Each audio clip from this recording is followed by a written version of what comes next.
Bonjour chers spectateurs, vous êtes sur la chaîne Crossmota, des motos de course avec un moteur de 50 cm3 4 L'âge d'or de ces courses a eu lieu dans les années 60 et 70 du siècle dernier. Les moteurs de ces machines développaient une puissance élevée, et pour mieux exploiter leur potentiel, ils étaient associés à des boîtes de vitesse à 8 ou 9 rapports. La vitesse de ces bolides de 50 cm3 dépassait largement les 100 km à l'heure, et ils détenaient également de nombreux records. Dans ce reportage, je veux vous parler des 5 motos de 50 cm3 les plus rapides de l'histoire de l'humanité. Et ces 5 machines ont toutes été spécialement conçues à un moment ou à un autre pour établir des records de vitesse. Installez-vous confortablement, bon visionnage. Sous-titré départ.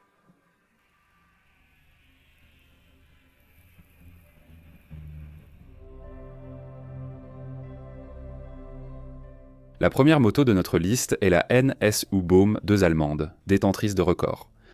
Si l'on s'intéresse un peu au programme des records de vitesse chez NSU, on découvre que 4 machines ont été construites. Elles s'appelaient toutes NSU Baum, avec un indice de 1 à 4. Les deux premiers faisaient un 50 cm3, le troisième 125 et le quatrième 250. Toutes ces motos ont été développées avec la participation de Gustav Adolf Baum, designer et ingénieur moto, qui était aussi pilote. C'est à Baum que revient l'idée de placer le pilote à demi allongé sur le dos dans la coque du Moto Streamliner. Avant cela, pour améliorer l'aérodynamisme, les pilotes s'allongeaient uniquement sur le ventre sur les motos. Gustava a présenté son premier projet au public à Neckarsulm le 27 mars 1951. La direction de NSU l'a approuvé et en 1954, la moto de record était prête.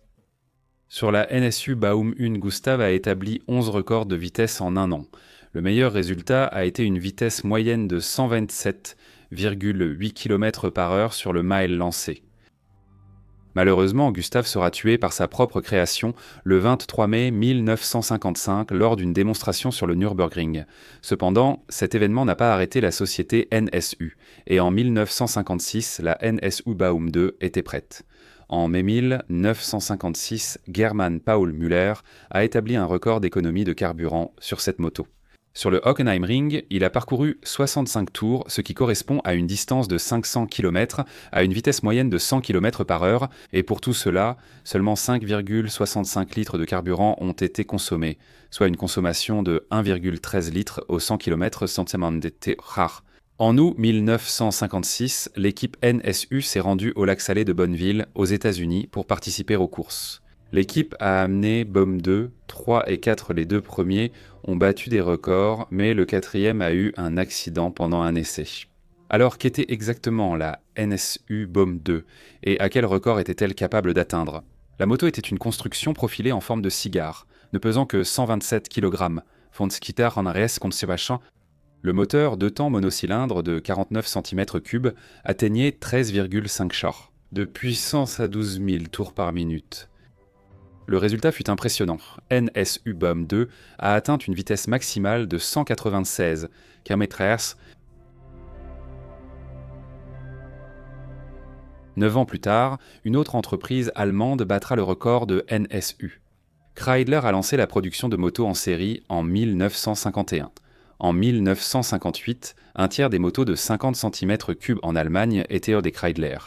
Profitant de son succès commercial, de l'amour du public et de son capital, la société s'est lancée dans les courses, puis dans les records. En 1965, Kreidler présente sa moto de record, la Sieger, nommée ainsi pour la forme de son carénage. Le moteur monocylindre, de temps de 49 cm3 de cette machine, était équipé d'un compresseur et fonctionnait au méthanol.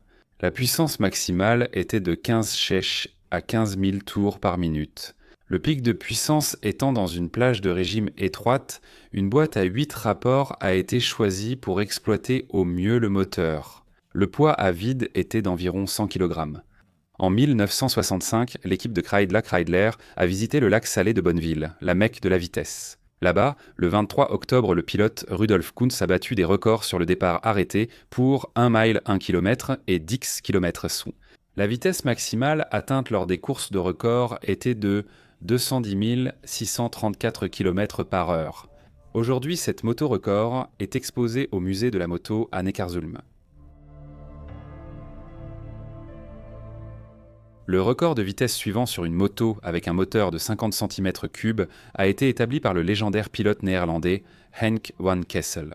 Le record de Kessel a fait ses débuts en 1972 dans les courses de la catégorie 50 semi-3 et il courait sur une machine Kreidler. Dès sa deuxième saison en MotoGP, en 1973, il monte 2 fois sur le podium.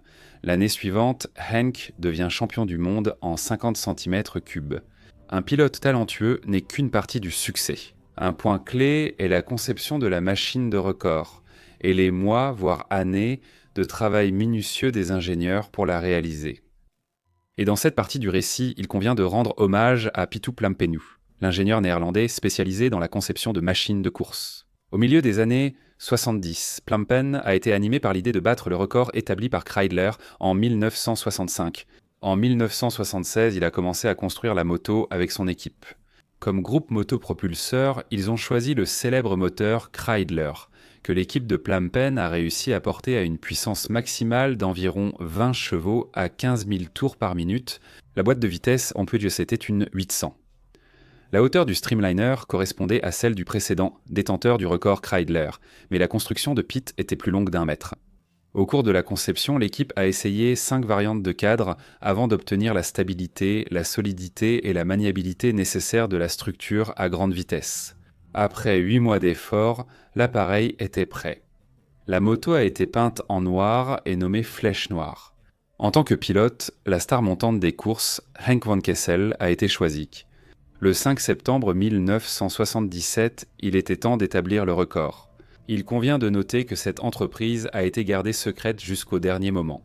Pitt n'a informé la FIM et les autres organisations que 14 jours avant la course. 2 jours ont servi à vérifier la technique sur la piste d'envol du Sud. Aucun essai en soufflerie n'a été effectué, donc il y avait beaucoup d'inquiétudes. La tentative de record elle-même a eu lieu sur la piste en construction Rijksweg A50. Le premier jour de la tentative, une série de problèmes sont survenus. Le chronométrage ne marchait pas bien et il y avait du vent. On a donc fait un essai en mettant de l'essence ordinaire à haut indice d'octane dans la moto. Black Arrow a affiché un résultat de 217 156 km/h. Résultat plaisant mais insuffisant. Le lendemain, le temps s'est amélioré, la moto a été ravitaillée en méthanol comme prévu et Henk van Kessel a établi un nouveau record. Dans un sens, il a parcouru le kilomètre de référence à une vitesse de 214 689 km/h et dans l'autre sens à une vitesse de 228 483 km/h. Le résultat, approuvé par la FIM, est de 221 586 km/h, c'est-à-dire la moyenne arithmétique des 2 courses. La vitesse maximale du deuxième passage, 228,5 km/h, n'a été dépassée qu'en 2008. Le record du monde suivant appartient à Jan Huberts qui, sur la Uvo Cassal, le 3 août 1981, a battu celui de la Black Arrow. C'est aussi l'histoire d'un groupe voulant dépasser le record de vitesse. Jan avait une entreprise appelée Uvo. Avec Pitt Plampen et la société portugaise Casal, célèbre dans les années 70 pour ses motos 50 cm3, un engin a été construit pour la tentative de record. Les 3 et 4 août 1981 sur un tronçon inédit de 6 km de l'A6 près de Lelystad, encore fermé à la circulation. Le néerlandais Jan Huberts, sur sa Casal Uvo Plampen, a battu les records du monde de vitesse sur 1 km. La moyenne enregistrée était de 224,58 km/h. Selon Jan Huberts, le résultat aurait gagné 10 à 20 km/h avec une distance de lancement un peu plus longue. Huberts racontait aussi qu'il craignait cette course, car le bolide n'avait qu'un seul frein à disque sur la roue arrière, et lors des essais, il avait déjà failli 2 fois. Le record de Jan Huberts était resté longtemps invaincu. Cependant, le monde ne reste pas immobile et tôt ou tard, un groupe d'enthousiastes devait se réunir pour battre un nouveau record de vitesse. Et cela s'est produit. John Badenbaum, expert en structure métallique, et Eric Noyes, ingénieur de la National Aeronautics and Space Administration, veulent battre un nouveau record de vitesse en 50 cm3. Ils ont lancé la construction d'un streamliner utilisant leur expérience et des techniques modernes. Ils ont opté pour un moteur 2 temps Minarelli AM6 issu d'une Aprilia RS50. Les concepteurs de cette moto de record ont opté pour le moteur Minarelli. Selon eux, il supporte de nombreuses modifications et améliorations et les pièces de rechange sont faciles à trouver. Les gars ont modifié le moteur pour qu'il fonctionne au méthanol et l'ont équipé d'un turbocompresseur. Au final, ils ont réussi à obtenir environ 20 à 23 chevaux de puissance. La moto était prête en 2006. Voici un exemple d'un problème inattendu pouvant survenir avant la course. Presque à la dernière minute, il s'est avéré que le pilote ne rentrait pas dans l'espace extrêmement restreint de la moto de record. Tout cela à cause de l'épaisseur de 2 cm de la combinaison inifugée du pilote. Le problème a été rapidement résolu en bricolant un peu le carénage. En 2006, Bootfab Streamliner a atteint sur le lac Salé de Bonneville une vitesse moyenne aller-retour de 215 483 km/h, soit 9 km de moins que le précédent record. Cependant, en septembre 2008, un nouveau record a finalement été établi, atteignant 233,39 km/h. Et à ce jour, ce résultat reste inégalé. Mais qui sait quels records nous attendent à l'avenir ? Pour conclure, je tiens à dire que de nombreuses tentatives ont été faites pour établir un nouveau record dans cette catégorie. Mais il ne suffit pas de tourner la poignée des gaz pour battre un record. Cette activité implique la résolution de nombreux aspects techniques ainsi qu'un risque énorme. Et, hélas, certains pilotes ont quitté ce monde précisément au moment où ils tentèrent d'atteindre le sommet de la gloire. Par exemple, voici une histoire triste. En 1984, l'Argentin Vassif Romeo a décidé d'établir un record avec cette voiture de course. Cela devait avoir lieu en décembre 1984 à Pampa del Leoncino en Argentine.